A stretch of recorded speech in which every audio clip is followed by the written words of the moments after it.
Hey guys, welcome back to the Unqualified Film Bros podcast. We are back after our latest venture into the MCU to talk about a Netflix original, a David Fincher return to features for the first time in 3 years, and a Michael Fassbender masterclass. Let's talk about The Killer. Diving right in. What'd you guys think? Don't all jump at once. Um, Wait, well, we're talking about. I thought we were talking about The Killers starring Ashton Kutcher. oh my, All right, Declan's muted for the next 10 minutes. he's in timeout. Well, I guess I'll start. I liked it a lot. I thought it was really cleverly done.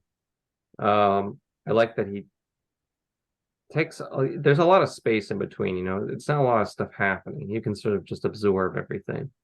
I think that's the way that it was intended. Uh, I don't think a return to making a movie like 3 years later is not that crazy, George. Yeah, I guess between like Gone Girl and It made uh Mank. Mank 2020. Yeah, That was 6 years. He did a short last year and he did this year. I guess that's not that long. I yeah. don't know. I was thinking of a list of three and that happened to be the middle Michael one, but Fassbender is the one that's, for an actor to be away for like 2 years you're is right. probably, Fassbender hasn't done anything since X-Men First Class. yeah. And he came out with Next Goal Wins, which has been critically panned. Um, Audiences I- are loving it though.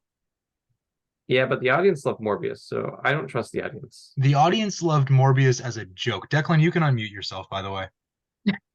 Um, Yeah, I also love Jurassic Park or Jurassic World Dominion. The audience loved all a right, lot of. Ben, just because you didn't like the locusts doesn't mean that everyone else did or No, didn't. that was real Yeah. bad. That was God. real The bad. thing I'm that on comes board out for of that that. is that the Still audience haven't seen the movie. shouldn't be. That's okay. You're not missing anything.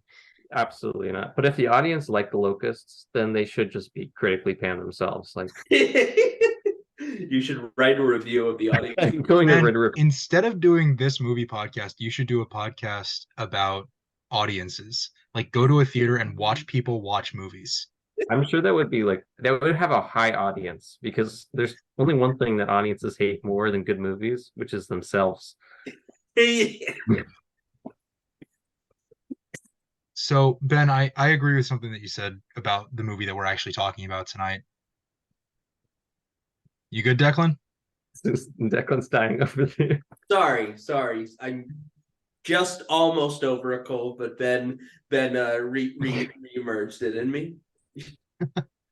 But Ben, you said that this movie has a lot of space in it. It's given a lot of room to breathe. And I Mhm. think, what I have seen from Fincher, you know, Fight Club, Social Network, you know, those are probably his two biggest movies. I haven't seen Dragon Tattoo or Gone Girl. Um, Seven. Seven, that's the other one. Seven, yeah, I haven't seen that one either. Um, Mank That, Mank was a total letdown, except for Gary Oldman, yeah, and makes Amanda Seyfried was pretty good in that that's too. fine. I did not enjoy that. He also hates Um, his so like let's not no okay. And you don't actually. I'm kidding. Citizen Kane is fine. It's not the greatest movie of all time. But That's right. anyway, It's very, um, I think what I really like about what Fincher does here is that he gives us this sort of almost lo-fi movie where Fassbender is sort of just doing his thing. The narration throughout, I thought it would be sort of like lame when I first heard it, if it had carried throughout, and then it did carry throughout. And I was like, shit, this is actually a really good way to tell this story. And, Fassbender, first of all, Fassbender's voice is incredible. Hmm. But then the way that the narration complements all of the sort of open space, as you said, really creates something that feels complete in two halves. Does that make sense?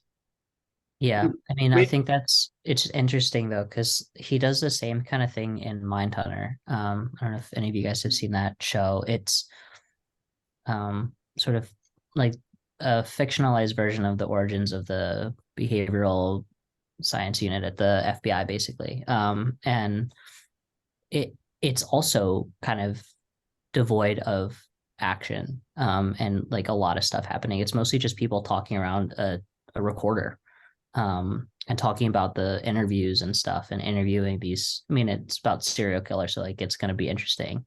But same with The Social Network. Not a lot happens, but I mean, because of Sorkin's dialogue, it gets a little snappier. But I mean, here you really get that sense of there's a lot of gaps in terms of like where things are happening throughout the film, but it does work because he's in constant motion no matter what.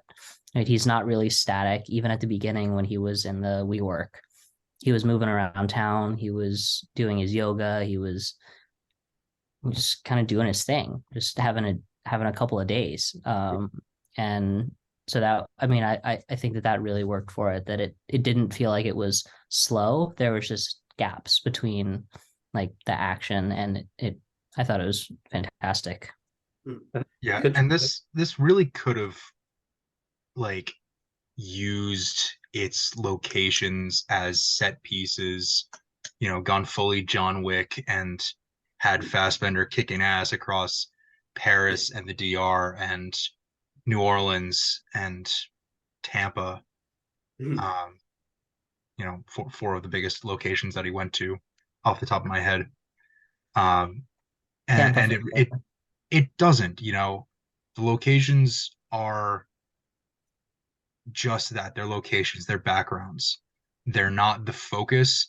Like you could have big drone shots of the Eiffel Tower at the beginning of the movie and the Arc de Triomphe, and we could be seeing this huge spectacle of an action movie, and yet Fincher keeps it low key and he keeps it focused on this one WeWork and the view out the window, the walk to the McDonald's, and the hotel suite across the way.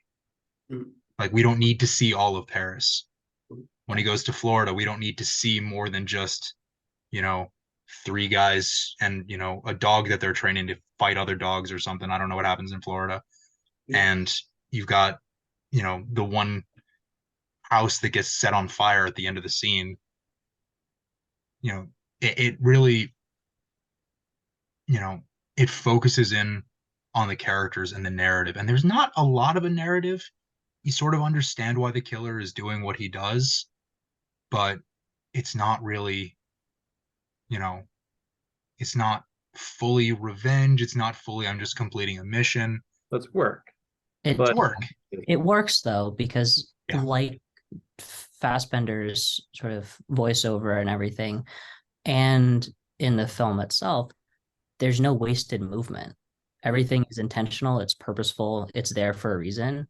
And having it being told through his eyes makes it that much more important, that there isn't stuff that doesn't matter. Like we know we're in Paris by minute like one. We know exactly where we are. Nothing else really matters except for us following the killer in his movements across the city to kill that dude, but then kills the dominatrix. So I think what I was going to say is this is Fincher's like greatest strength. He's a really great director, taking the material and taking the themes of what he's talking about and sort of using that to sort of mold his directing style. So I mean, you see that like in The Social Network. It's a very frantic movie because Mark Zuckerberg is very frantic. He's always doing 1,000 things. It's a very fast-paced movie. And you get The Killer, which is very, very slow, and it makes sense because his whole thing is that most of his job is just waiting around. He has to do this one thing at the right time. And the meticulousness of it actually works, sort of like Vertigo, is a very personal film for Hitchcock. It's kind of a personal film for Fincher too. Like he is known to be a very meticulous filmmaker to the point that he will reshoot and reshoot and reshoot to the point that all of his actors hate him sometimes. But and also eats at McDonald's. you can't. Yeah, nobody eats at McDonald's. But you can't always nothing can always go perfectly right, even with Fincher, even filmmaking. And I think it's really clever what he does, which is the one mistake is not his. The dominatrix sort of blocks wrong, right? You know, this is something that everybody knows from acting. You block somewhere, you move somewhere, you know, you're supposed to be in a certain place. And he's firing as right as he fires, she blocks to the right, screws up everything. But Actually, that's not the only time his plan doesn't go exactly according to how he wants things. And well, then and I then feel like his plan never goes quite right. well, the thing is that after that he betrays his own rules. He keeps saying, you know, anticipate, don't improvise, you know, don't let things get personal, you know, don't have empathy. And he breaks every single rule because after that he goes home and he's got a girlfriend Yeah. that gets beat up by all these people. And as the guy says, forget the whatever guy that you know is obviously responsible for these missions. The lawyer, I think he might The literally be. lawyer, yeah. yeah, the lawyer Charles Parnell is having such a goddamn moment these days. He was in Mandalorian, he was Yep. in Mission Impossible, he's Yes. in The Killer. He's Hold all on. over the place, and Yes. I could not be happier for the guy. He's so talented. Love me some It's Charles Parnell. it's Top good Gun for him. Maverick. Oh yeah, he Yeah, was he a wasn't top one. Top Gun Maverick. But yeah, he kills him Of with course. the staple gun. Yeah, a nail gun. That was sick. Or by the the way. nail gun. But speaking but of he things says, that don't go according to plan, Hold he on. expects him to Hold expects on, him- George. Let me finish my thought. expects him to drown in his own blood in like 7 or 8 minutes, and he does in like 2. Well, to be fair, that's because he aspirates his own blood, which is something that he. That's the thing is that most people would not do that, but it's because he's improvising.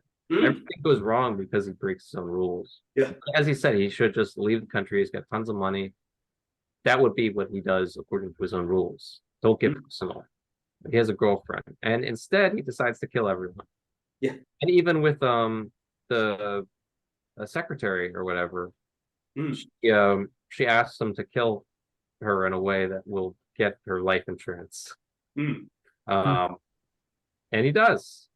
He literally breaks every rule, and he almost falls for it too with the other hitman. You see when she like slips and you know falls, she's got a knife hidden to kill him. So it's an interesting thing where a lot of things go wrong because he's breaking his own rules.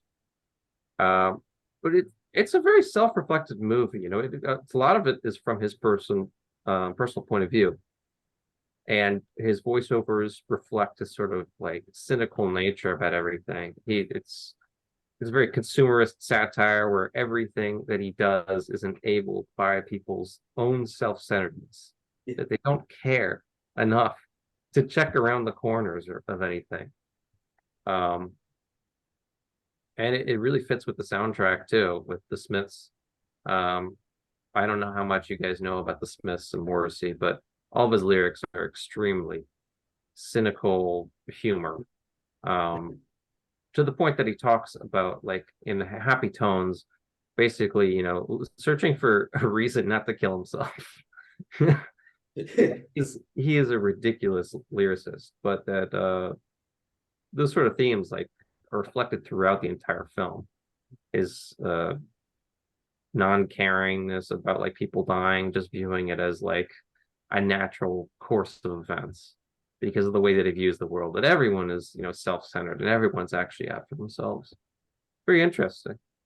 I feel like I feel like it's like I see all that. I think for me, I think the film might have been a bit like too stripped back of like it's so straightforward, like him like going on a plane, finds a person, has a interaction with them, and then kills them, and then leaves. I feel like it was kind of like I was a bit like, what I couldn't see what they were actually going for from how stripped back it was. Like it was like for me it was almost too. It's like I could see that he was somewhat of a hypocrite, but like I couldn't fully wrap my like hand around what the film was actually like going for to an extent, I will admit. But I mean, the entire idea is like he still believes in the system. He keeps repeating it as a mantra, even though he's breaking it the entire time. And as Max says, the filmmaking style, like I said, Fincher is great with this. It fits his entire like no nonsense, just efficiency with his movements. Show what you need to. The ending is a great example of that, where like he basically finishes off the job and just goes off, hangs with his girlfriend, and the movie ends. And it fits perfectly with his character because his entire existence is no nonsense. He does his job, he waits, he does what he wants, but all he does is think in between those times. I mean, it cuts out all the unnecessary like bullshit that you get in movies where it's like the bad guy or the killer goes and delivers the monologue of why they're gonna do the bad things that they're gonna do. Like when he killed the brute in Florida, when he was staring at him with the gun, he could have done that thing where he kicks the gun out of his hand, points the gun at his face, and like starts talking to him for 5 minutes. No, he shoots him in the face immediately. And same thing with the Tilda Swinton at the end. Yeah. He didn't have to even like do anything. She just had a knife. He could have just backed up and stayed there and talked to her. He just shoots her in the face. Like immediately. It's cutting out all the stuff that you don't need and giving us the product of like, this is a hitman. Like, we know he's going to kill people. Like, we get the point. And like, you usually get a nice like foil with Tilda Swinton, which is an old hitman, and she's basically enjoying life. She's enjoying all this luxury, these nice drinks and stuff. Oh, you don't imbibe, Jesus. Well, I mean, comparative to like Michael Fassbender, he basically denies, he's like, no, I don't want any of this stuff. Doesn't say a word. Tilda Swinton does all the talking. It's a perfect encapsulation of who the differences in these types of people, even though they're hitman. This guy is basically, he totally buys into his bullshit. They're just there to do a job, and he will follow that as well as he can. Even when he betrays his own mantra, he has to keep committing to it, because this is what it takes to succeed. He can't compromise himself, even when he is breaking his own rules. So I think there's a nice like balance there where there is the no nonsense person, and then there is the guy like breaking his rules, but he's not exactly a hypocrite. He's just unable to follow this one rule, which is personal, and it fits what is How Soon Is Now. That's what the song that's in the beginning, which is perfect because he's waiting and waiting and waiting. How soon is now? When is he going to shoot? It's a little on the nose. Yeah, but what you have to like read into it. I mean, you have to read his iPod. I don't think it's that on the nose. Besides, the lyrics are perfect for this. One of them is, "I am human." What is it? I am human and I need to be loved just like everybody else does. The entire time is like he's talking about it, he's doing nothing. But he also has that line of like sympathy in him where he is human. He's not perfect. He's not a robot, but he's going to try to be as close to one as possible to succeed. I think what separates this movie from something like the John Wick movies, other than the fact that the John Wick movies are, action for, anywhere between an hour 45 and 2:45. And if our kill count isn't above 500, we've just right. Like opposites. This is all about the philosophy of the killer and the environment, whereas John Wick's all about the action and the sequences and the stunts themselves. That's what they're made on.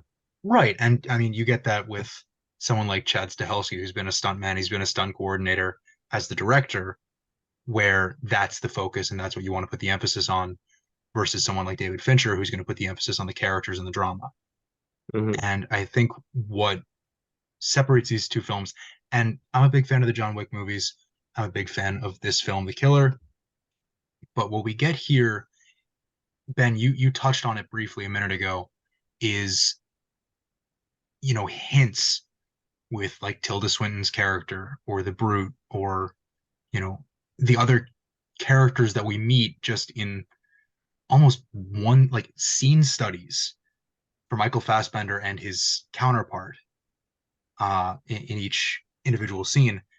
We get hints at what the world of, you know, professional hitmen is in this film's story, in this film's world.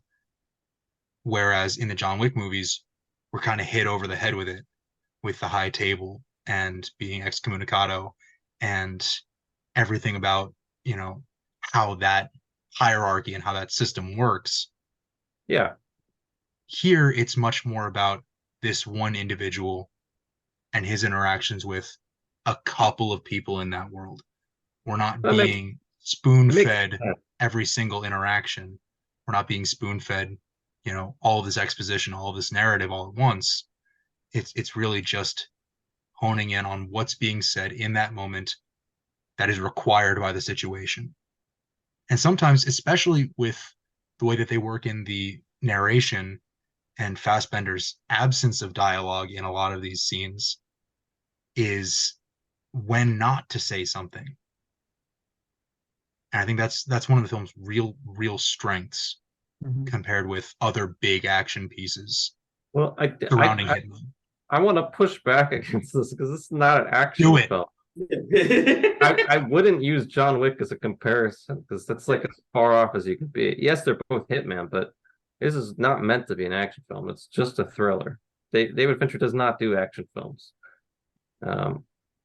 So I mean I get the point, but I don't think that's probably the right comparison to make. Different films. I don't want to compare them. That's way too much. I mean, you need more direct exposition when you spend 95% of your movie doing stunts. Like that makes sense. This one, the whole point idea of the is, comparison was to say that they're different films. well, yeah, obviously they're different films. That's my point. I don't think We're making the same point just differently. Yeah. Yeah, it seemed like you were talking down about John Wick, and that No. I actually ran a story in my 5 o'clock newscast today about how Chad Stahelski wants to get the Academy to accept a best stunt performance category. It's great. I think it's great idea. It's a pivotal I part agree. of a lot of films. You should do that. Now Statham, a fan of has advocated for that as well. Jason Statham. Tom Cruise. See it, chum. Yeah, Tom Cruise would probably win a few. But yeah, I mean, I think The Killer works fundamentally because it really deals with the psyche of all these characters and the way that they view the world. Even the client itself, the fact that he's so full of himself, Claiborne, and yet he's hiring someone to kill a competitor, I guess. And he has no idea what he's doing. He's just like, yeah, I got a phone call. They said this is normally what they do, and I said yes, okay. And even like Michael Fassbender's character breaks his rule again, which is that he should just kill him outright. But instead, he warns him. He's having that like empathetic side of him. Is it empathy, or is it like this guy is so powerful that the police will actually? No, it felt more like this dude is so fucking stupid.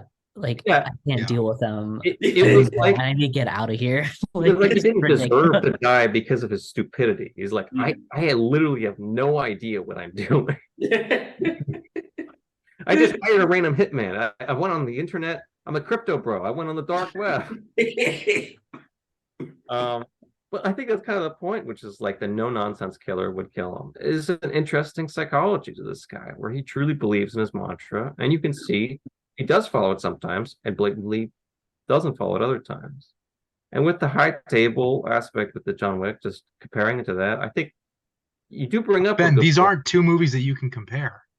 Well, just in that the high table supplies them and everything. I think it's really smart that Fincher uses all these consumerist, stuff like Amazon, WeWork.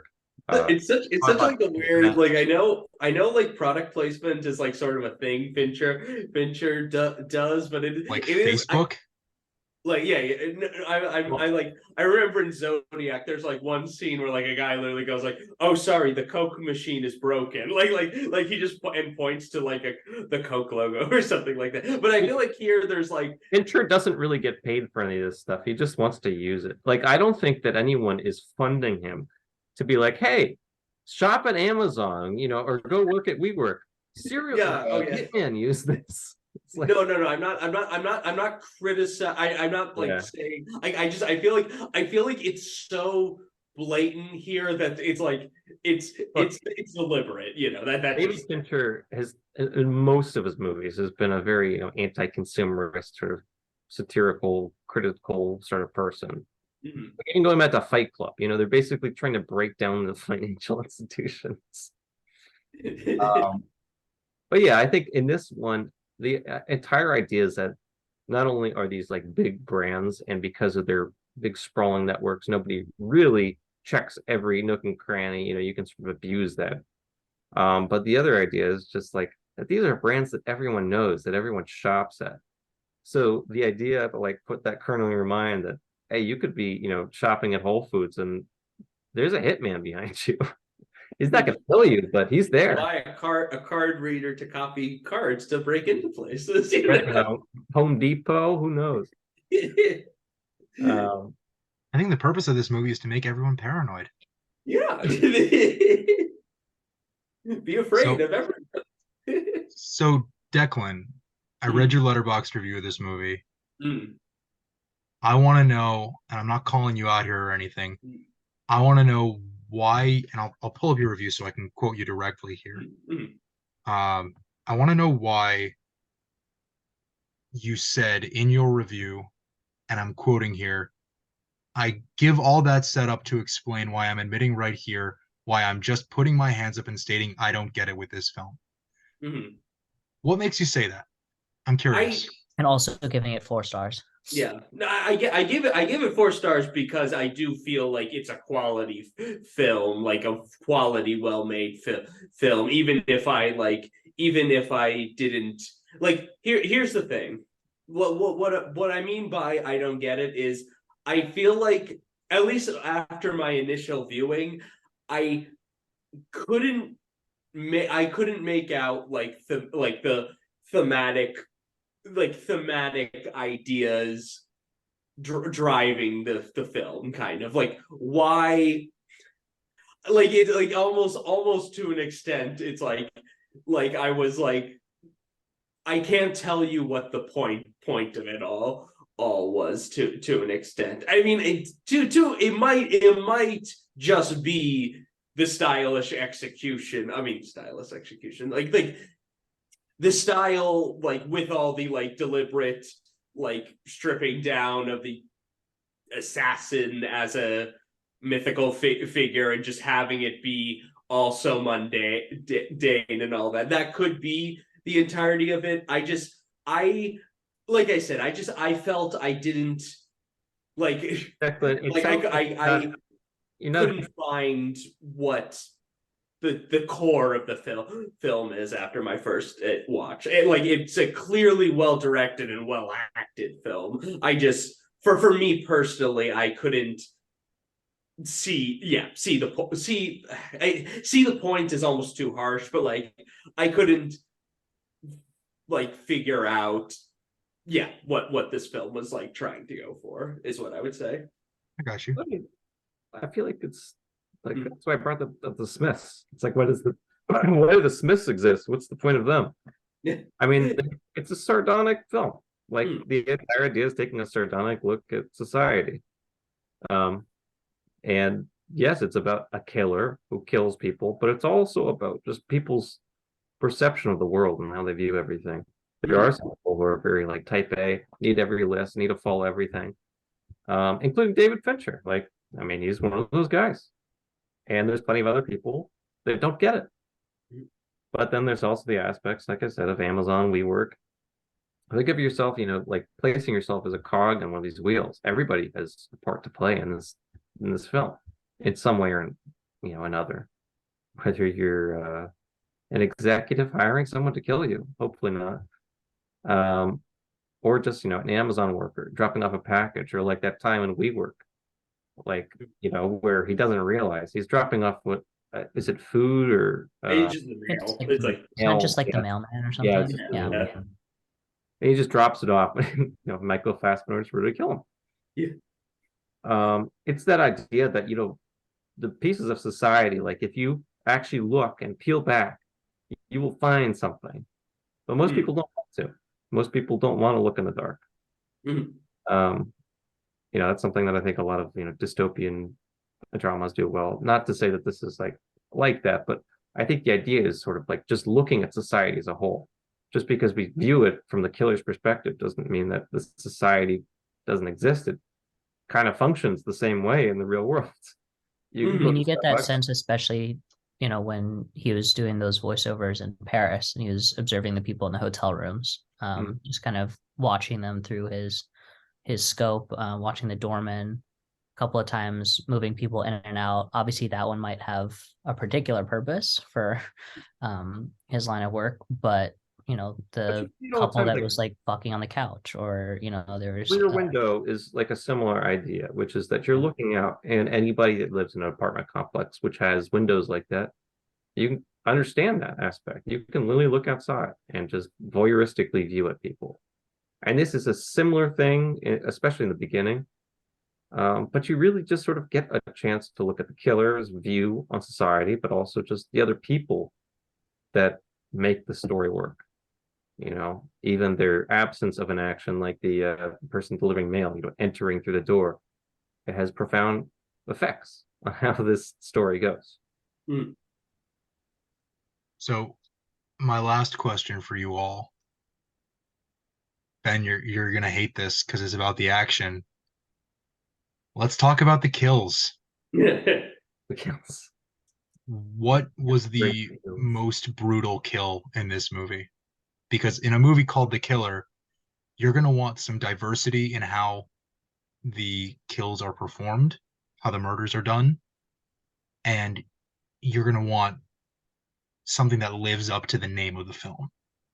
I feel like this is not a slasher, George. It's not, but I want to know what you think, Ben. I would Nailed down. honestly say the kill that kind of like stuck with me is not the right word, but the one that kind of most like honestly disturbed me a bit was like of the taxi driver, wherein it did honestly feel like I wasn't expecting him to actually go through with killing him, because I got the impression that like he's just some guy who like who had nothing to do. I mean, I could be misinterpreting it, but I got the impression that he was a guy who just had nothing to do with it, who happened to drive No. He actually told them like that somebody had been in his cab. He like told them where somebody went, as I recall.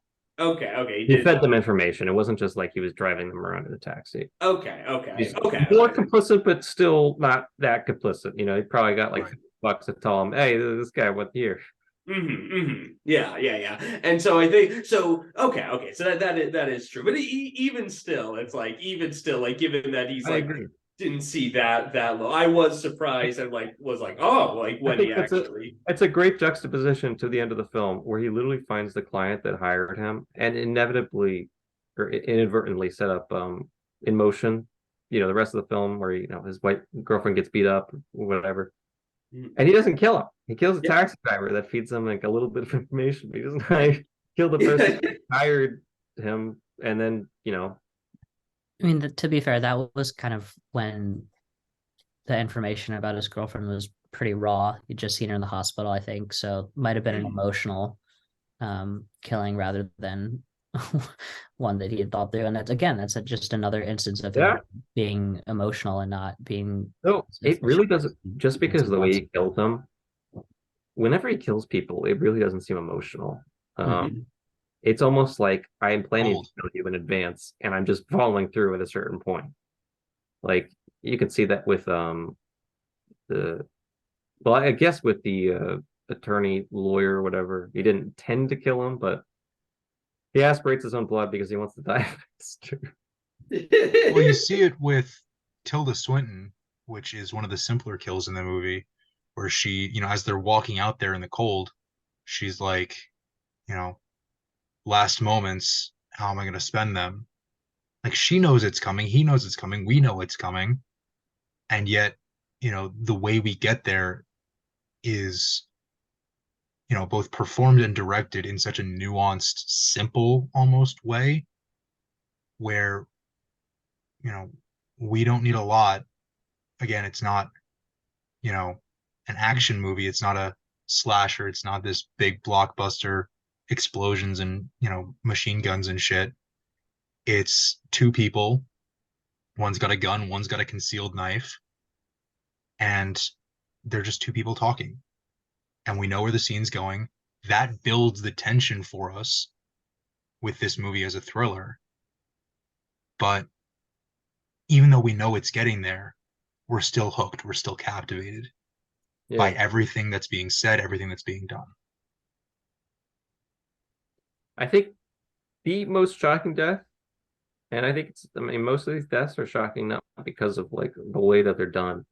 It's more just who they're being done to. I guess this one is partially how it's done, but the secretary, the way that he snaps her neck, but she's basically like she's talking, like continuing to talk, and he snaps her like in the middle of the sentence. Yeah. It's just such a cold kill. At the same time, that's his version of empathy. Yeah. Because he brings her all the way over there to snap her neck, as though she fell like running down the stairs or whatever. So to collect life insurance. Yeah. That's a good point about it being like this. It's very cynical, but it fits. And that is definitely the most shocking, at least for me, just because of the way that it's so sudden. Like a lot of the deaths are sudden, but that one just like mid-sentence to someone who had talked about her kids, who had been taking anxiety pills, who had clearly been the most distraught, I guess other than the taxi driver. Yeah, it's very very shocking, but you make sense. It's the movie. That is indeed the movie. So you guys haven't answered this in a few weeks, even though I've tried to get you to. You can give The Killer one Academy Award. And I want to hear Ben first. Okay.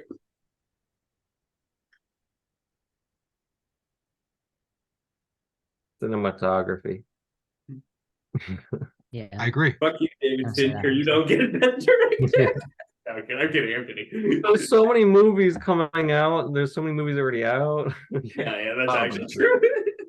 And we're gonna ask this question a lot. You're just gonna have to deal. I'm going to die. You're gonna ask me like, we're gonna see the dumbest movie ever, and you're gonna be like, all right. So if you think I'm gonna ask the question for Aquaman? Yes, I do. Yes, that's what I'm afraid of. Max, you can ask that question. Max, you host the episode. You ask that question. Okay, well, I can host it. I'm not going to ask that question though. All right. My answer is I'll give best acting performance to Michael Fassbender. Sure. All right. I'm glad you've given that award away now, Declan, because you won't be able to give it to Joaquin Phoenix for Napoleon. Kidding. You can do that if we ask the question when we do that episode. Hell yeah. I don't know. Ben kind of hates that question. Best historical research is that an Oscar? It's right up there with best stunt. When we were talking about establishing shots, I really wanted to say you could have had a scene where Napoleon fires on the pyramids. All right, get out of here. Get out of here. Final question, not at all related to the movie. What's the best Thanksgiving side dish?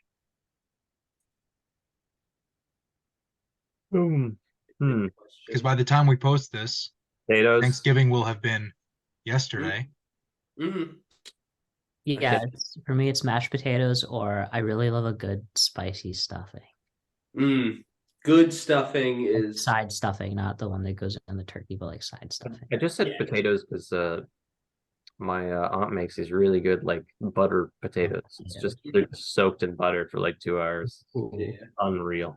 We make this like cheese potato casserole that we often bring to Thanksgiving. That's like quite good. You know, I love, I Potatoes love, I just love, they're I great. love that. Yeah. Mhm. I'm a big sweet potato guy. Mm. I, Love me a good Not sweet as big potato. fan, but yeah, I guess similar. Similar. Yeah.